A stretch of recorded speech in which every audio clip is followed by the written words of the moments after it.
എല്ലാവർക്കും പുതിയൊരു വീഡിയോയിലേക്ക് സ്വാഗതം. ഇന്നത്തെ വീഡിയോ എന്ന് പറയുന്നത് പോക്കോ M2 പ്രോയുടെ അൺബോക്സിംഗ് വീഡിയോ ആണ്. എന്തൊക്കെ സ്പെസിഫിക്കേഷനാണ് ഈ ഒരു ഫോണിനുള്ളത്, അതുപോലെ തന്നെ ഇതിൻ്റെ ക്യാമറ റിവ്യൂ വേറെ തന്നെ ഒരു വീഡിയോ ആയിട്ട് ചെയ്യുന്നുണ്ട്. നല്ലൊരു ക്യാമറ ഫോണും കൂടിയാണ് പോക്കോ M2 പ്രോ എന്ന് പറയുന്നത്. പോക്കോയുടെ എല്ലാ ഫോണിലും നല്ല സ്റ്റാൻഡേർഡ് ബോക്സാണ് വരുന്നത്. അതുപോലെ തന്നെ ഈ ഒരു ബോക്സിൻ്റെ മുകളിൽ എന്തൊക്കെ കാര്യങ്ങളാണ് കൊടുത്തിട്ടുള്ളതെന്ന് നോക്കാം. ഈ ഒരു ബോക്സിൻ്റെ പ്രത്യേകത എന്ന് പറഞ്ഞാൽ സാധാരണ രീതിയിൽ മറ്റുള്ള സ്മാർട്ട് ഫോണുകളിൽ അതിൻ്റെ പ്രധാനപ്പെട്ട സവിശേഷത മാത്രമാണ് ബോക്സിൻ്റെ മുകളിൽ കൊടുക്കാറ്. ഈ ഒരു ഫോണിൻ്റെ എല്ലാ പ്രത്യേകതകളും ഈ ഒരു ഫോണിൻ്റെ ബാക്ക് തന്നെ കൊടുത്തിട്ടുണ്ട് ബോക്സിൻ്റെ മുകളിൽ. ഇതിൽ AMOLED ഡിസ്പ്ലേ അല്ല വരുന്നത്, ഫുൾ HD+ ഡിസ്പ്ലേ ആണ്. എന്നാൽ പോലും നല്ല രീതിയിൽ ക്വാളിറ്റിയും കാര്യങ്ങളൊക്കെ ഉണ്ട് പകൽ സമയത്തായാലും. പിന്നെ വരുന്നത് ഗൊറില്ല ഗ്ലാസ് ആണ്. ഗൊറില്ല ഗ്ലാസിൻ്റെ 5 ആണ് ബാക്കും, അതുപോലെ തന്നെ ഫ്രണ്ടും ഗൊറില്ല ഗ്ലാസ് തന്നെയാണ് വരുന്നത്. 48 മെഗാ പിക്സലിൻ്റെ AI ക്യാമറയാണ് വരുന്നത്. 16 മെഗാ പിക്സലിൻ്റെ സെൽഫി ക്യാമറയും വരുന്നുണ്ട്. ഇതിൽ 8 മെഗാ പിക്സലിൻ്റെ അൾട്രാ വൈഡ് ആംഗിളും 119 ഡിഗ്രിയാണ് വരുന്നത്. ക്യാമറ റിവ്യൂ വേറെ തന്നെ ചെയ്യുന്നുണ്ട്, അതുകൊണ്ട് അതിൽ നിന്ന് എത്രത്തോളം ക്വാളിറ്റിയും കാര്യങ്ങളൊക്കെ ഉണ്ടെന്ന് നിങ്ങൾക്ക് അതിൽ നിന്നെടുത്ത വീഡിയോസും കാര്യങ്ങളൊക്കെ ഉൾപ്പെടുത്തിയിട്ടുള്ള ഒരു റിവ്യൂ ആണ്. അത് കണ്ട് നിങ്ങൾക്ക് മനസ്സിലാക്കാം. ഇത് ജസ്റ്റ് ഇതിൻ്റെ മെഗാ പിക്സൽ എന്ന് പറയുകയാണ്. 8 മെഗാ പിക്സലിൻ്റെ അൾട്രാ വൈഡ് ആംഗിളും 5 മെഗാ പിക്സലിൻ്റെ മാക്രോ ലെൻസും 2 മെഗാ പിക്സലിൻ്റെ ഡെപ്ത് സെൻസറുമാണ് ഉൾപ്പെടുത്തിയിട്ടുള്ളത്. പൊതുവെ ഈ ഒരു പോക്കോ ഫോണിന് നല്ല രീതിയിൽ ക്വാളിറ്റിയും കാര്യങ്ങളും, അതായത് കളർ കുറച്ചുകൂടെ ബെറ്ററാണ് പോക്കോയുടെ എല്ലാ ഫോണുകളിലും. അതുകൊണ്ട് തന്നെ നമ്മൾ മറ്റുള്ള ഫോണുകളിൽ നിന്ന് എടുക്കുന്ന അതേ സെയിം ഫോട്ടോ ഈ ഒരു പോക്കോയുടെ ഫോണുകളിൽ എടുക്കുമ്പോൾ കുറച്ചുകൂടെ നല്ല രീതിയിൽ ബ്യൂട്ടി ആയിട്ട് നമുക്ക് ആ ഒരു ക്യാപ്ചർ ചെയ്തെടുക്കാൻ പറ്റും. ഇതിൽ നിങ്ങളൊരു കാര്യം ശ്രദ്ധിച്ചിട്ടുണ്ടാവും, ബോക്സിൻ്റെ മുകളിൽ നാവിക് GPS സിസ്റ്റം എന്നുള്ളത്. നാവിക് എന്ന് പറയുന്നത് ഇന്ത്യയുടെ തന്നെ ഉപഗ്രഹമായ നാവിക് സിസ്റ്റമാണ്. അതുകൊണ്ട് തന്നെ ഗൂഗിൾ മാപ്പൊക്കെ യൂസ് ചെയ്യുമ്പോൾ നിങ്ങളുടെ കൃത്യമായ ലൊക്കേഷനും പെട്ടെന്ന് ട്രാക്ക് ചെയ്യാനും ഈ ഒരു സിസ്റ്റത്തിന് പറ്റും. അതുകൊണ്ടാണ് ഇത് കൊടുത്തിട്ടുള്ളത്. നേരത്തെ പറഞ്ഞ പോലെ തന്നെ ഈ ഒരു ബോക്സിൻ്റെ മുകളിൽ ഒരുപാട് കാര്യങ്ങൾ കൊടുത്തിട്ടുണ്ട്. 33 വാട്ട്സിൻ്റെ ഫാസ്റ്റ് ചാർജർ, 720Gയുടെ സ്നാപ്ഡ്രാഗൻ്റെ പ്രൊസസ്സറാണ് വരുന്നത്. അതാണ് ഈ ഒരു ബോക്സിൻ്റെ മുകളിലുള്ള കാര്യം തന്നെ പറഞ്ഞുകൊണ്ടിരിക്കുന്നത്. 6GB റാമും 64GB ഇൻറ്റേർണൽ സ്റ്റോറേജ് വരുന്ന മോഡലാണ് ഇത്. അതുപോലെ തന്നെ മെയ്ഡ് ഇൻ ഇന്ത്യ എന്ന് പറഞ്ഞൊരു ലോഗോ കൂടെ കൊടുത്തിട്ടുണ്ട്. ഫ്ലിപ്കാർട്ടിൽ നിന്നാണ് പർച്ചേസ് ചെയ്തത്. ബാക്കി കാര്യം കൂടെ അൺബോക്സ് ചെയ്തിട്ട് പറയാം. ബോക്സിൽ എന്തൊക്കെ കാര്യങ്ങൾ വരുന്നുണ്ടെന്ന് നോക്കാം. നേരത്തെ പറഞ്ഞ പോലെ തന്നെ പോക്കോയുടെ എല്ലാ ഫോണുകളും അത്യാവശ്യം നല്ല രീതിയിൽ സ്റ്റാൻഡേർഡ് ബോക്സാണ് വരുന്നത്. ഇതിൻ്റെ കൂടെ കവർ വരുന്നുണ്ട്. അത്യാവശ്യം നല്ല ക്വാളിറ്റി കവറാണ്. ഈ ഒരു കവർ ഈ ഒരു ഫോണിൽ ഉപയോഗിക്കുമ്പോൾ എത്രത്തോളം സേഫ്റ്റി ഉണ്ടെന്ന് കാണിച്ചു തരാം. ഗ്രീൻ ആൻഡ് ഗ്രീനർ എന്ന് പറയുന്ന കളർ വേരിയൻ്റാണ് ഇത്. മൂവ് ചെയ്യുമ്പോൾ കളർ വ്യത്യാസം വരുന്നത് കാണാം. അതുപോലെ തന്നെ ബോക്സിലുള്ള മറ്റു കാര്യം കൂടെ നോക്കാം.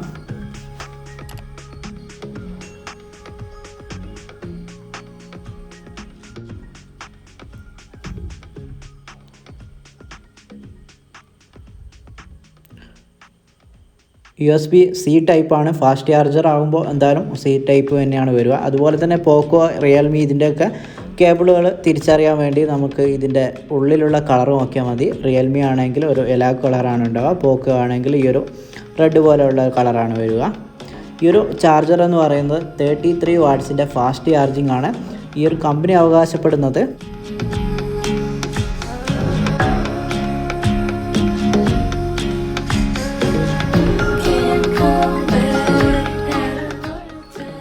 മിനിറ്റ് കൊണ്ട് 50% ആവുമെന്നാണ് കമ്പനി പറയുന്നത്. അപ്പോൾ നമ്മൾ ചിന്തിക്കും എന്തായാലും ഒരു 60 മിനിറ്റ് കൊണ്ട് ഫുള്ളാവുന്നുള്ളത്. ശരിക്കും പറയുകയാണെങ്കിൽ 30 മിനിറ്റ് കൊണ്ട് 50 ആവുമെങ്കിലും പിന്നീടുള്ള ചാർജ് സ്ലോ ആയിരിക്കും. ഏകദേശം ഫുള്ളാകാൻ വേണ്ടിയിട്ട് 1 മണിക്കൂറും 20 മിനിറ്റും എടുക്കുന്നുണ്ട് ചാർജ് ഫുള്ളാകാൻ വേണ്ടിയിട്ട്. ഫോണൊന്ന് നമുക്ക് ഓൺ ചെയ്ത് നോക്കാം.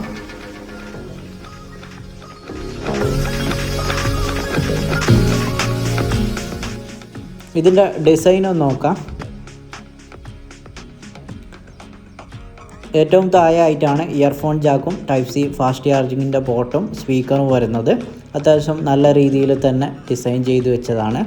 നല്ലൊരു ഗുഡ് ലുക്കാണ് കാണാൻ. അതുപോലെ സൈഡിലാണ് പവർ ബട്ടന് പകരം ഫിംഗർ ബട്ടനാണ് കൊടുത്തിരിക്കുന്നത്. നിങ്ങൾക്കിത് പവർ ബട്ടനായിട്ടും ഫിംഗർ ബട്ടനായിട്ടൊക്കെ ഈ ഒരു ബട്ടൺ തന്നെ യൂസ് ചെയ്യാൻ പറ്റും. അതിൻ്റെ നേരെ മുകളിലാണ് വോളിയം ഡൗണും അപ്പും കൊടുത്തിരിക്കുന്നത്.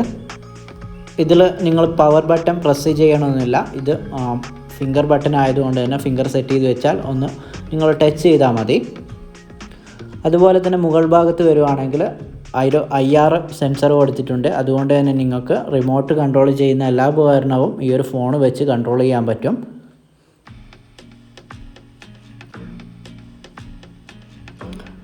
നേരെ ഇപ്പുറത്തെ സൈഡ് വരുവാണെങ്കിൽ സിം സോൾട്ടാണ് കാണുന്നത്.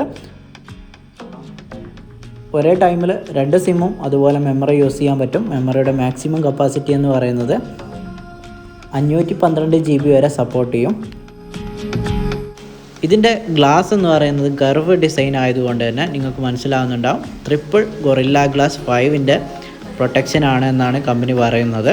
നിങ്ങൾക്ക് ഈ ഒരു ഡിസൈൻ നോക്കുമ്പോൾ തന്നെ മനസ്സിലാവുന്നുണ്ടാവും. സൈഡൊക്കെ ഒരു കർവ് ഡിസൈനിലായിട്ടാണുള്ളത്. അതുകൊണ്ട് തന്നെ ഏത് ഭാഗത്താണെങ്കിലും സ്ക്രാച്ചും കാര്യങ്ങളൊന്നും ഉണ്ടാവില്ല എന്നാണ്. അത്യാവശ്യം നിലത്ത് വീഴുകയാണെങ്കിൽ ഗൊറില്ല 5 ആയാലും 6 ആയാലും ഏതായാലും പൊട്ടും. അത്യാവശ്യം നല്ലൊരു ലുക്കുള്ള ക്യാമറയാണ് കൊടുത്തിരിക്കുന്നത്. റെഡ്മിയുടെ നോട്ട് 9 ഒക്കെ പോലെയാണ്. അതുപോലെ തന്നെ ക്യാമറ കുറച്ച് മുകളിലേക്ക് ഉയർന്നിട്ടാണുള്ളത്. അതുകൊണ്ട് സ്ക്രാച്ച് വീഴാൻ ചാൻസ് ഉണ്ട്. ഇതിൻ്റെ ഡിസ്പ്ലേ എന്ന് പറയുന്നത് ഫുൾ HD+ ഡിസ്പ്ലേ ആണ്. LED ഡിസ്പ്ലേ അല്ല. അത് ചെറിയൊരു പോരായ്മയായിട്ട് തോന്നിയിട്ടുണ്ട്. ഈ ഒരു സ്ക്രീൻ ഇപ്പോൾ നിങ്ങൾ കാണുന്നത് പകൽ സമയത്താണ്.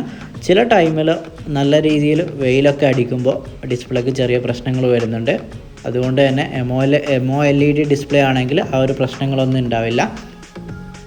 ഡിസ്പ്ലേ സൈസ് വരുന്നത് 6.6 ഇഞ്ചിൻ്റെ ഡിസ്പ്ലേ ആണ്. അതുപോലെ തന്നെ ഒരു സിനിമാറ്റിക് സ്ക്രീൻ എന്നാണ് ഈ ഒരു സ്ക്രീൻ ഡിസൈൻ എന്ന് പറയുന്നത്. കാരണം യാതൊരു രീതിയിലുള്ള നോച്ചും കാര്യങ്ങളൊന്നും വരുന്നില്ല. പഞ്ച് ഹോളാണ് വരുന്നത് ക്യാമറയ്ക്ക്. 120 ഹെർട്സിൻ്റെ അഡ്വാൻസ്ഡ് ഗെയിമിംഗ് ഡിസ്പ്ലേ ആണ്. അതുപോലെ തന്നെ സിനിമാറ്റിക് സ്ക്രീനാണ് വരുന്നത്. നിങ്ങൾക്ക് ഇതിൻ്റെ ഡിസ്പ്ലേയുടെ ഒരു ഡിസൈൻ കാണുമ്പോൾ തന്നെ മനസ്സിലാകുന്നുണ്ടാവും. വീതി കുറഞ്ഞിട്ട് നീളം കൂടിയ ഒരു ഡിസൈനാണ് വരുന്നത്. നേരത്തെ ഒരു കാര്യം വിട്ടുപോയെന്ന് പറയുന്നത് ഇതിൻ്റെ ബാറ്ററി പവറാണ്. 5000 mAh ബാറ്ററി പവറാണ് വരുന്നത്. നിങ്ങൾ ഇപ്പം PUBG നിരോധിച്ചിട്ടുണ്ടെങ്കിലും ഇതിൻ്റെ പരസ്യത്തിലൊക്കെ കാണിക്കുന്നതും അതുപോലെ തന്നെ നല്ല രീതിയിൽ ബാറ്ററി പവർ കിട്ടുന്നുണ്ട്. 11 മണിക്കൂർ കണ്ടിന്യൂസ് ആയിട്ട് നിങ്ങൾക്ക് PUBG കളിക്കാൻ പറ്റും ഈ ഒരു ബാറ്ററി ഫുൾ ചെയ്താൽ. ഇതിൽ വന്നിരിക്കുന്ന സെയിം പ്രൊസസ്സർ വരുന്നത് മറ്റുള്ള ഫോണുകളെന്ന് പറയുന്നത് റെഡ്മിയുടെ നോട്ട് 9 ആണ്. അതുപോലെ തന്നെ realme 6 Pro ആണ്. ഇതിലൊക്കെ 720G സ്നാപ്ഡ്രാഗൻ്റെ പ്രൊസസ്സറാണ് വരുന്നത്. നിങ്ങൾക്ക് ഈ ഒരു ബഡ്ജറ്റിൽ ഏറ്റവും നല്ലൊരു ബെസ്റ്റ് ചോയ്സ് തന്നെയാണ്. ഉപയോഗിച്ച ഒരു 2 ദിവസം ഉപയോഗിച്ച പെർഫോമൻസ് വെച്ച് പറയുകയാണെങ്കിൽ നല്ല രീതിയിൽ ഒരു പെർഫോമൻസും കാര്യങ്ങളൊക്കെ ഈ ഒരു ഫോണിന് കിട്ടുന്നുണ്ട്. അതുപോലെ തന്നെ കുറച്ചുകൂടി ബഡ്ജറ്റ് ഉണ്ടെങ്കിൽ നിങ്ങൾക്ക് സാംസങ്ങിൻ്റെ M30 1S ഒക്കെ എടുക്കുന്നതാണ് ബെറ്റർ. ഇതിൻ്റെ പവർ ബട്ടണിൽ തന്നെയാണ് ഫിംഗർ പ്രിൻറ്റ് കൊടുത്തത്. അതുകൊണ്ട് തന്നെ നിങ്ങൾ ജസ്റ്റ് അവിടെ ഒന്ന് ടച്ച് ചെയ്യുമ്പോൾ തന്നെ ഫോൺ ഓൺ ആകുന്നത് കാണാം. പ്രസ് ചെയ്യേണ്ട ആവശ്യമില്ല. അത്യാവശ്യം നല്ല സ്പീഡിൽ തന്നെ വർക്ക് ചെയ്യുന്ന ഫിംഗർ പ്രിൻ്റാണ്. ഈ ഒരു നേരത്തെ പറഞ്ഞു ബാക്ക് ഈ ഒരു കവറിൻ്റെ ഗുണമെന്ന് പറയുന്നത് ക്യാമറ പ്രൊട്ടക്റ്റിംഗ് ആണ്. അതുപോലെ തന്നെ ചാർജിങ് പോർട്ട്. ക്യാമറ കുറച്ചുകൂടെ മുകളിൽ വരുന്നതുകൊണ്ട് തന്നെ സ്ക്രാച്ചും കാര്യങ്ങളും വീഴുന്നതിന് ക്യാമറയിൽ സ്ക്രാച്ച് വീഴുന്നത് ഈ ഒരു കവർ കൊണ്ട് തടയാൻ പറ്റും. ഗെയിമിങ്ങിനൊക്കെ ആണെങ്കിൽ നിങ്ങൾക്ക് നല്ലൊരു ചോയ്സ് തന്നെയാണ് M2 Pro എന്ന് പറയുന്നത്. PUBG നിരോധിച്ചിട്ടുണ്ടെങ്കിലും എന്തായാലും തിരിച്ചു വരുമായിരിക്കും. ആ ഒരു പ്രതീക്ഷയിൽ നിങ്ങൾ ഫോൺ എടുക്കുകയാണെങ്കിൽ ബെസ്റ്റ് ചോയ്സ് തന്നെയാണ് M2 Pro എന്ന് പറയുന്നത്. പ്രൈസാണ് നമ്മൾ അടുത്ത് നോക്കാൻ പോകുന്നത്. ഗ്രീൻ ആൻഡ് ഗ്രീനർ, അതായത് നമ്മളിപ്പം കാണിച്ച കളറാണ്. അതിന് 14,000 രൂപയാണ് 4GB. അതുപോലെ തന്നെ 64GB ഇൻറ്റേർണൽ സ്റ്റോറേജ് വരുന്നതിന് 17,000 രൂപയാണ് 128GB. അതുപോലെ 6GB റാം വരുന്നതിന് സെയിം കളർ തന്നെയാണ്. ഇനി ഔട്ട് ഓഫ് ദ ബ്ലൂ എന്ന് പറയുന്ന മറ്റൊരു കളർ കൂടെ ഉണ്ട്. ഇതിന് 6GB റാമും അതുപോലെ തന്നെ 64GB ഇൻറ്റേർണൽ സ്റ്റോറേജുമാണ്. 15,000 രൂപയാണ് വരുന്നത്. അടുത്തെന്ന് പറയുന്നത് 64GB ഇൻറ്റേർണൽ സ്റ്റോറേജും 6GB റാമും വരുന്നതിന് 15,000 രൂപയാണ് വരുന്നത്. അതും ഈ ഒരു കളർ തന്നെയാണ്. ഇത്രയും കാര്യങ്ങളാണ് പോക്കോ M2 Pro കുറിച്ച് പറയാനുള്ളത്. നിങ്ങൾക്ക് ഈ ഒരു വീഡിയോ ഇഷ്ടപ്പെട്ടിട്ടുണ്ടെങ്കിൽ ലൈക്ക് ചെയ്യുക. അതുപോലെ തന്നെ ഫസ്റ്റ് ടൈം കാണുന്നവർ സബ്സ്ക്രൈബ് ചെയ്യാം. ഇതിൻ്റെ ക്യാമറ റിവ്യൂ അടുത്ത വീഡിയോയിൽ വരുന്നതാണ്. അതുവരെ ബൈ.